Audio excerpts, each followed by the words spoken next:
Subscribe to ABN Media Network and become part of our family and learn so many new things. Novel, Faaris Descendants of Noah.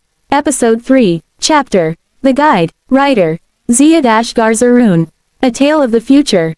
The bullet had pierced Faaris's leg like a burning coal. The pain and fire shook his whole being. Blood was flowing freely over the soft soil, which was quickly absorbing it. The policeman moved forward cautiously when, right before their eyes, Faaris suddenly vanished. They froze for a moment, then stared at each other in terror.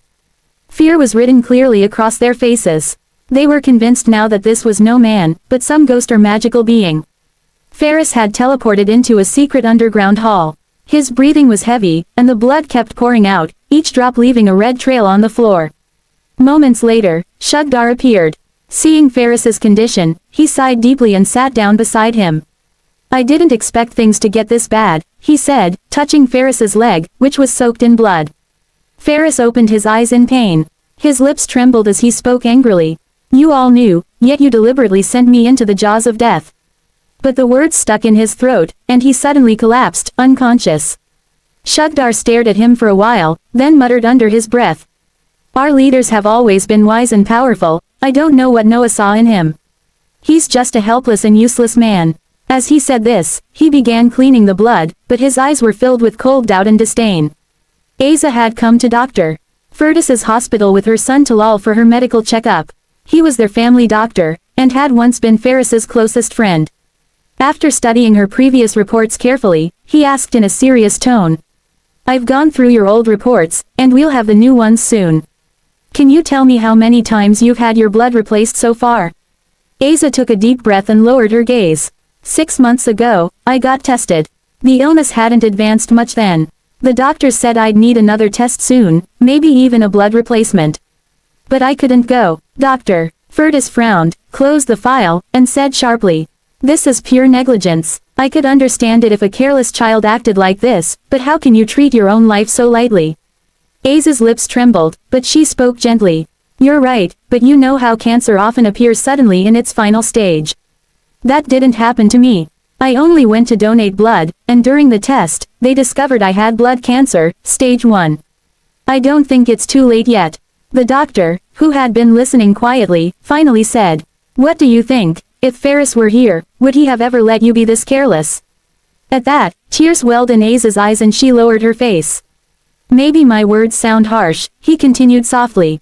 "But you know Faaris was more than a brother to me. And I've always seen you as my sister. You're not just a patient, you're my friend's widow. That's why I'm deeply worried about what these upcoming reports might reveal." Asa forced a painful smile and said quietly, "No, doctor, you have every right to say that. I really should have taken better care of myself. But time lost never returns. Now everything is in God's hands." The room felt heavy. Asa's voice carried the exhaustion and emptiness that had lived inside her for years. For her, life had ended the day Faaris left this world. Since then, she had been living only for the sake of her children.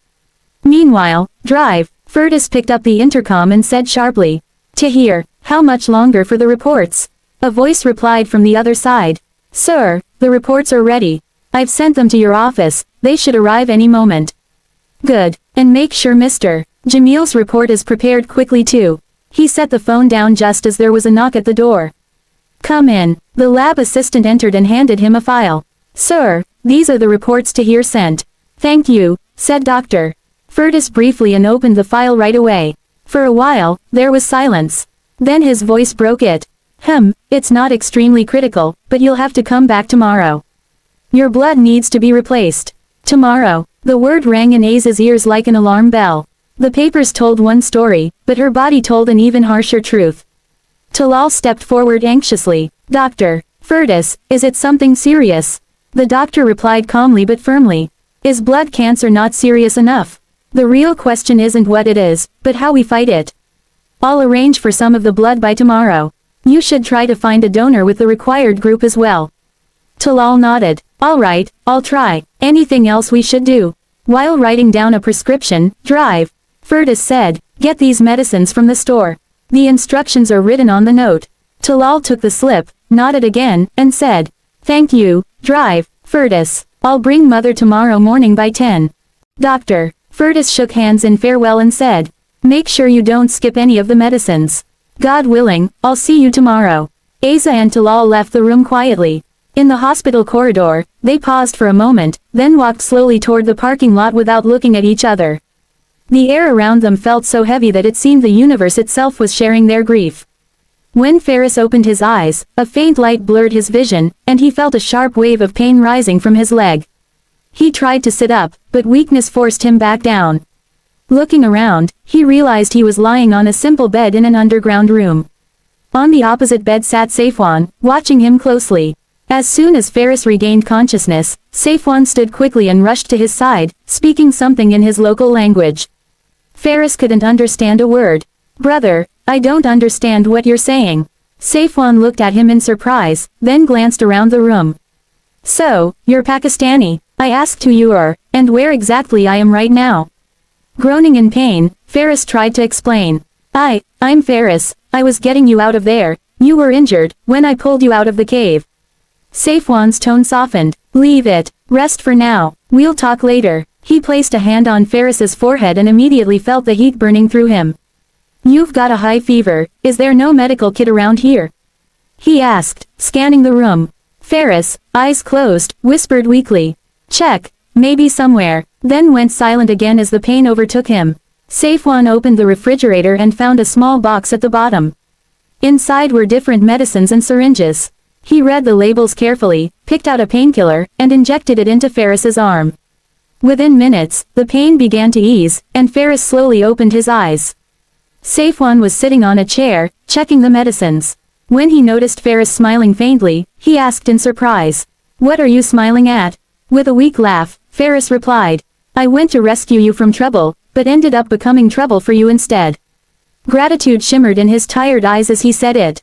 Saifwan spoke seriously, though his voice was gentle. "I'm still trying to figure out how I ended up here. There are a lot of questions, but I'll ask them once you're better." "You can ask now if you want. I'm feeling a little better already." "All right then," Saifwan said. "What exactly is going on? Where am I? How did you find me? You were injured yourself. Who brought us here?" Faaris stayed silent for a few moments, then said softly, "Don't worry, you're safe here. I went into that cave to rescue you. The police suddenly showed up, and I got hurt too." He took a deep breath and continued, "Anyway, I was the one who pulled you out, and the person who sent me is the one who treated your wounds. You'll meet him soon." Saifwan's eyes narrowed. "Even after knowing I'm an outlaw, you still saved me. Don't tell me you're part of some underground mafia." Faaris smiled faintly. "Oh no, my friend. I have nothing to do with such filthy organizations. I'm just an ordinary man, one who even gets nervous walking alone at night. What surprises me more is you. You seem educated and well-mannered. How did you end up in this mess?" Saifwan sighed deeply. "It's a long story. I'm not a criminal, I'm a rebel. I'll tell you everything, but first, tell me, where is Albella?" "Albella?" Faaris repeated, puzzled. "Yes, Albella, she's my sister. She was coming toward the cave to find me." A look of regret crossed Faaris's face. "Oh, I'm sorry. As soon as she left the house, the police arrested her. But don't worry, we'll get her out." Relief spread across Saifwan's face.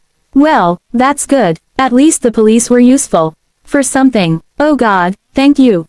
Faaris looked at him in disbelief. "You're a strange man. I just told you your sister has been arrested by the police, and you're acting as if that's something to celebrate." Saifwan smiled faintly. "Of course it is good news. At least Albella is safe under police custody. If they hadn't arrested her, my enemies would have surely kidnapped her. Now, for at least a week, she'll be secure, and that gives us enough time to make a plan." Faaris studied him closely. "You've brushed off most of my questions. How did you even get caught up in all this?" Saifwan's expression softened. "My mother used to say that time gives the best answers. Don't worry, be patient, you'll soon know who I am, and why I became what I am." He had barely finished his words when a strange mechanical noise echoed through the room, like gears turning. Alarmed, he asked, "What's that sound?" Faaris heard it too and said quickly, "Someone's coming down to the basement. Lie down on the bed and pretend to be asleep, but stay alert." Saifwan lay down at once. Heavy footsteps began to approach, echoing closer and closer until they reached the door. Faaris's heart was pounding wildly, as if it might burst from his chest any second. The closer the steps came, the faster his heartbeat grew. He already had an idea who it might be, but what terrified him more was the thought that if his mother saw him like this, it would be nothing short of disaster. He couldn't let her see him in this condition. Quickly, he pulled a thick blanket over his injured leg. The door creaked open, and Talal stepped inside. "Faaris, you're still here. It's almost evening. Mother is terribly worried." He stopped mid-sentence as his eyes fell on the stranger lying on the other bed. "Come in, brother, please sit," Faaris said uneasily. Pulling out a chair, Talal asked sharply. "Who is this man, and what's that wound on his arm?" Faaris sighed deeply. "I don't know him. Some men attacked him. I went to help him, but what?" Talal asked in a tense, angry voice. "But while helping him, I got shot in the leg. Oh my God, Faaris. What were you thinking? Look at your condition." Talal cut him off and pulled away the blanket from his leg. The sight of the wound made anger and pain flash across his face at once. Faaris said quietly, "Brother, how could I leave someone helpless like that?" Talal ran a hand over his forehead in frustration. "Is that how you save people? You could have called me. That was pure foolishness." Faaris lowered his head, ashamed. "I know, brother, I made a mistake, but please, don't tell Mama about this." Talal's voice turned sharp. "Faaris, looking at you right now, I can't believe you're the one who rescued him. How did you both get out of there? What really happened?" Pointing toward Saifwan, Faaris quickly made up a lie. "I didn't save him, he saved me. He took out the bullet and dressed the wound. I think he's a doctor." Talal glanced at Saifwan, then turned back to Faaris, his anger fading into concern. He gently placed a hand on his brother's head. "Faaris, my brother, look at yourself. If Mother sees you like this, what do you think it will do to her? What am I supposed to tell her?" Faaris pleaded. "That's exactly why I'm asking you, brother. Please don't tell Mama about me. Just make up something, anything." Talal looked at him in disbelief. "You're asking me to lie to Mother?" Faaris stumbled for words, then quickly said, "I'm not saying to lie, brother. Just tell her I decided to stay in the basement for the night. I promise, I'll be back by tomorrow evening." Talal sighed deeply. "Your wound won't heal by tomorrow evening, and Mother won't be able to wait that long. I can keep her calm till morning, but after that, she won't stop worrying." Faaris lowered his gaze, saying nothing. Peruz looked at him in surprise. "You're a strange man. I'm telling you your sister has been arrested by the police, and you're acting like something good just happened." He smiled faintly. "Of course, it is good news. Albella is at least safe under police custody. If they hadn't arrested her, my enemies would have kidnapped her for sure. Now, the police won't release her for at least a week, which gives us enough time to plan our next move." Peruz gave him a long, thoughtful look. "You've dodged most of my questions so far. How did you end up in all this trouble?" He smiled sadly. "My mother used to say that time gives the best answers. Don't worry, be patient. You'll soon understand who I am and why I became like this." He had barely finished speaking when a low mechanical noise echoed through the basement, a grinding sound like gears turning. Startled, he whispered, "What's that sound?" Peruz also noticed it immediately. "Someone's coming down to the basement. Lie down quickly and pretend to be asleep. But stay alert." Safwan hurried to lie down. Heavy footsteps began approaching, slow and deliberate, until they stopped right outside the door.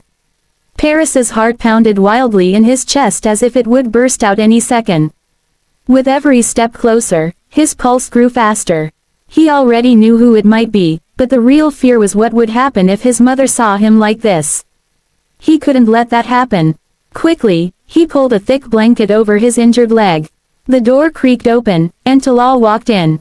"Peruz, you're still here. It's almost evening outside. Mom is worried sick at home." Talal stopped mid-sentence when his eyes fell on the stranger lying on the other bed. "Come in, brother, please sit," Peruz said nervously. Pulling out a chair, Talal asked sharply, "Who is this man, and what's that wound on his arm?" Peruz sighed deeply. "I don't really know him. Some people attacked him. I went to help him, but what?" Talal demanded, his voice tight with anger. "But while trying to help him, I got shot in the leg. Oh my God, Peruz, what were you thinking?" Talal cut him off, pulling away the blanket. The sight of the wound made his anger and concern flare up together. Peruz said softly, Brother, how could I walk away when someone was in trouble? Talal rubbed his forehead in frustration. Is this how you help someone? You could have called me. That was a reckless thing to do. Peruz lowered his head. I know, brother, I made a mistake. But please, don't tell Mom about this. Talal frowned. Peruz, if she sees you like this, she'll be devastated. What will I even tell her? Peruz pleaded. That's why I'm asking, brother. Please don't tell her. Just make up something. Talal raised an eyebrow. You're asking me to lie to her? Peruz stammered but quickly recovered. Not to lie, just say that I decided to stay in the basement for a while. I'll be back by tomorrow evening, I promise. Talal sighed. Your wound won't heal by tomorrow, and Mom won't stay calm that long. I might be able to manage her until morning, but not beyond that. Peruz looked down. Just try, brother, he said quietly. If she insists, we'll deal with it then. Talal's tone softened. Peruz, my dear brother, I'm worried about you. If anything had happened to you, how could I have faced Mom? Paris's eyes filled with tears. What's done is done. Please just take care of her. I won't do something this foolish again. Talal took his hand. I won't let you. From now on, you're not going anywhere alone. Otherwise, you'll have to deal with my anger. Peruz bowed his head. As you say, brother. I won't argue. Just please keep Mom calm. Talal stood up. All right, I will. You just rest. Take care of that man too. I'll bring dinner later, and don't you dare leave this room. Peruz gave a faint smile. You think I can even walk out in this condition? Talal replied dryly. I'm afraid you might try to play the hero again. Peruz chuckled and raised his hands in mock surrender. Talal moved toward the door, then turned back. I'm leaving now. I'll be back by evening, God willing. Peruz called after him. What's the hurry, brother? Sit for a while. Talal opened the door. Mom's waiting anxiously. If I'm late, she'll come looking for me herself. With that, he left. His footsteps faded away, and Peruz exhaled in relief. Safwan, who had been listening to everything, grew restless. As soon as Talal left, he sat up abruptly, his voice tense. Can I ask where I am? Peruz asked calmly. What do you think? I don't want to guess, he snapped. Just tell me clearly. I'm getting anxious. Peruz handed him a phone. You won't believe me if I just tell you. Check the location yourself. Safwan grabbed the phone, scanned the screen, and froze. That's impossible. This can't be right. How is this possible? I was wounded, you were wounded, I was unconscious for maybe 2 hours at most. There's no way we could have traveled this far in such little time. What's happening here? He stood up, panic rising. Peruz replied evenly. But it's true. You're in Pakistan now. Just wait till morning, everything will make sense. Safwan ran a hand through his hair, frustrated. How can I wait? None of this makes sense. What kind of trap have I fallen into? Peruz looked at him carefully. Tell me something. Do you know anything about teleportation? Safwan's eyes widened. Yes, a little. Wait, are you saying we? He stopped mid-sentence as realization struck. Oh no, you mean we teleported here? Peruz, Safwan spoke in a confused tone. But how is that even possible? Teleportation isn't that advanced yet anywhere in the world. Peruz stared into his eyes and asked. Do you really think you know every truth about the world? No, Safwan said quietly. No one does. Not even me. But this is beyond belief. Still, maybe you're right. If the police had really reached there, and you were wounded and alone, then for both of us to disappear and end up this far away, well, that couldn't have happened without something supernatural. He shook his head in disbelief. Peruz watched him closely, surprised by his calm reasoning. You know, Peruz said, when I talk to you, it feels like you grasp everything so fast. Who are you really, and how do you pick things up so easily? You sound educated, far more than your appearance suggests. Safwan didn't respond. He just stared at Peruz, silent and unreadable. Peruz grew impatient. I asked you something, and also, how come you understand our language so fluently? Safwan slowly stood up, walked a few steps as if deep in thought, then sat down beside Peruz. His voice had changed. It carried a heavy, mysterious tone. Let me tell you a story. Paris's eyes widened with curiosity. He leaned in, listening carefully. In South Sudan, near Bahr el Ghazal, there's a small village called Meral Bay, Safwan began. A man named Ibn Safi lived there with his wife and 3 children. They had a peaceful, happy life. The whole village loved them. During the World War, our country stayed out of direct conflict, but corruption and poverty had ruined Sudan as badly as any war could. Then one day, a police officer was assigned to their district, a cruel man who enjoyed tormenting others. One evening, Ibn Safi's eldest son was returning home from university when the police arrested him. They sent a message home saying he was caught dealing drugs. The family was devastated. Ibn Safi went to the police station with his younger son, who was pursuing his doctorate, to plead his case. They were mocked and humiliated there. The inspector said, "Your son is innocent, but if you want to save his life, bring me £500,000. Ibn Safi refused to pay a bribe and threatened to go to court. But the next morning, the police brought his son's dead body home. He had been brutally tortured. They called it a fake encounter. The young man's death shattered the entire family. The younger son called the media and exposed the truth, revealing the inspector's corruption. But the system, from the courts to the ministers, was rotten to the core. No one dared act against the officer. You see, Peruz, Safwan said, his voice trembling, that young man was my brother. And it didn't stop there. A few days later, when my father went to the city, he was ambushed and killed too. My mother lost her mind after that. She stopped me from pursuing any legal action, she begged me to stay silent. Tears welled up in his eyes. Peruz asked softly, both sorrowful and stunned. Why would your mother stop you from speaking out? Safwan lowered his gaze. She had already lost a husband and a son. She couldn't bear to lose another. What happened next? Peruz asked, curious. This time Safwan's voice hardened. My fire didn't die out. I set my own court. One night, with 2 loyal friends, I kidnapped that inspector. I made him name everyone who'd helped kill my father and brother and everyone who took bribes. Then I killed him and made it look like an accident. After that I began dismantling the whole network. I killed so many people I lost count. In the underworld my name became Adil. Peruz shivered. Doesn't anyone recognize you? How long has this been going on? Safwan replied calmly, not long, only a year and a half.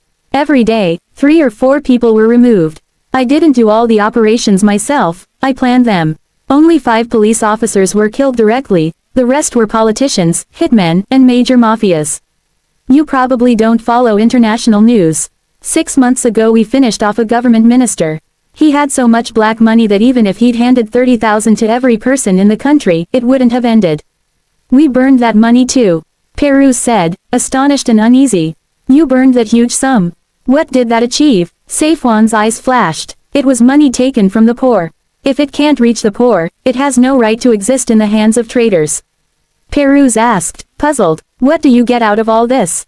Safwan smiled. For me, nothing. I believe an old saying. When oppression exceeds its limits, God raises a just man. And if no one rises, call upon the just man of God.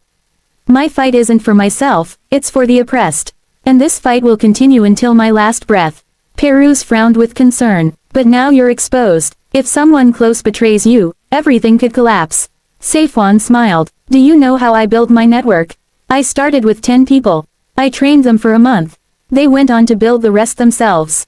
Funny thing is, they think I'm just a close associate of Adil.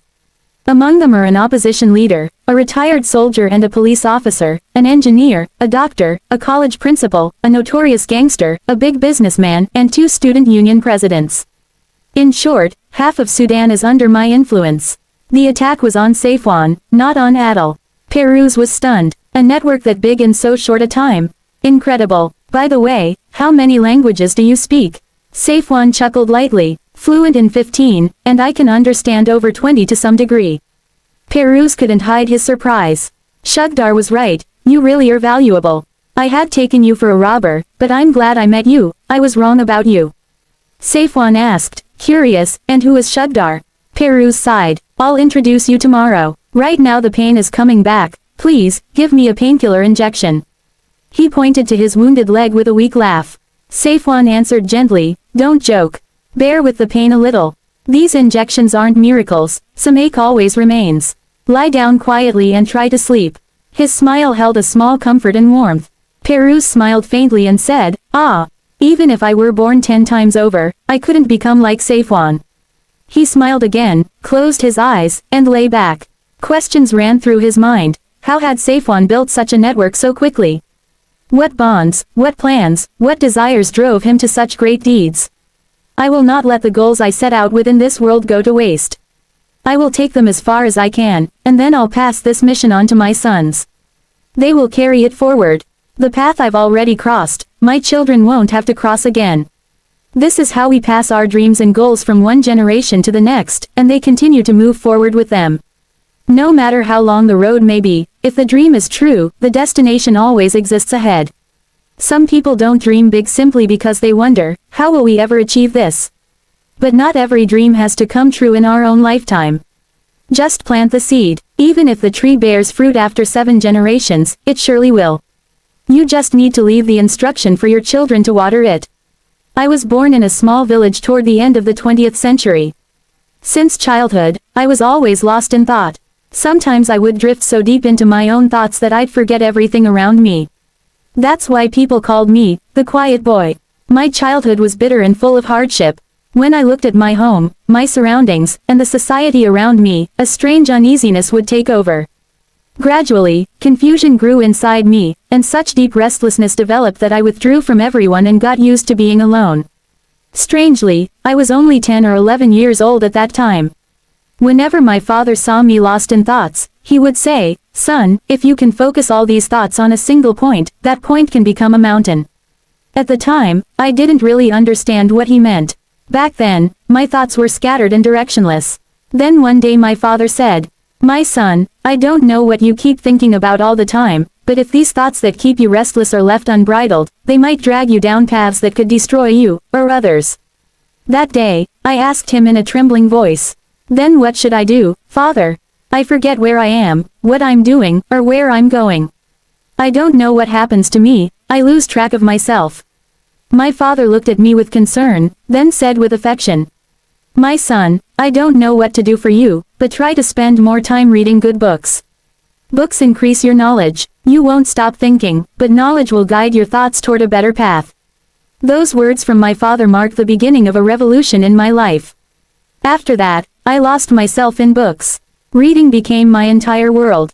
From then on, I never felt the need for friends, nor did I care to play with them. Since childhood, I had a strange issue. I used to hear odd sounds. At first, they scared me, but over time I got used to them. I often tried to understand those voices but never could. Eventually, I started ignoring them, though they never really stopped. Being absorbed in reading began to change the way I thought, though my thoughts were still somewhat scattered. I always had a nature that preferred leadership over submission. I didn't want to follow the world, I wanted the world to follow me. Alongside my reading, I began spending time in the company of wise elders. I found more peace sitting among them than with kids my age, and gradually, I began returning to a more normal life. I started to understand myself better. I learned how to be around people. I began making friends. I started forming small goals for myself. I was learning to walk step by step with others, to joke, laugh, play, and talk freely. But then, something terrible happened in my life. A tragedy so great that it didn't just change my path, it changed me. The event shook my entire family and relatives. I had been returning to a normal life, but that incident threw me into the depths of darkness and madness. The Faaris who had just learned to laugh suddenly sank into the darkness. In the deep, heavy black of night, a strange woman walked with an unnatural calm down the city's busiest street. She wore a black cloak over jeans and a t-shirt, the cloth hiding her face completely. Tall, she moved with small, even steps. Passers-by glanced at her in surprise, then turned back repeatedly with mixed expressions of wonder and fear. She paid no attention and kept walking, lost in her own thoughts. After some distance she turned toward a deserted road. Leaves of the trees trembled on the wind, making the empty scene feel even more eerie. She pressed on until she stood before a heavy iron gate. Beyond the gate, a cemetery stretched into the dark, its wild grass rising in places. She studied the rusted lock, then scanned the surroundings as if she were about to reveal a hidden secret. No living soul was in sight. She climbed the gate slowly and, in one movement, dropped to the other side. The cemetery looked as if no human foot had crossed it for centuries. She moved forward cautiously. Along the way she passed graves that wild animals had torn open. The soil was disturbed, and human bones peeked out in a grotesque display. From a distant corner of the graveyard came the terrifying cry of an owl, shattering the silence of that ancient, desolate valley. The stillness deepened, as if the whole place were breathing under some unseen fear. She stopped, pushed aside a clump of tall grass, and stepped inside. A few steps later she drew a rusted pickaxe from the earth, as though it had been buried there. Gripping the tool firmly, she walked on until she reached the heart of the cemetery. At last she halted beside an old, crumbling grave, half broken and raked by some beast. She stared at it for a moment. A mysterious smile crossed her lips, and she began to whisper, then speak louder, almost chanting. What has man not done in the pursuit of power? Murders upon murders, rivers of blood.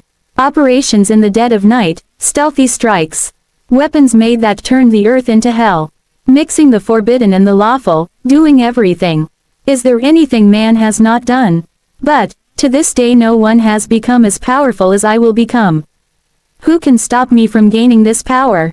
Ha ha ha. She threw her arms to the sky, a mixture of pride and madness in her cry, and laughed a peal that tore through the cemetery's silence. The echo of her laughter spread like a terrible resonance across the graves. Suddenly she cut off her laughter. With a fan of frenzy in her eyes and madness on her face, she raised the pickaxe and began to dig into the grave's soil. To be continued.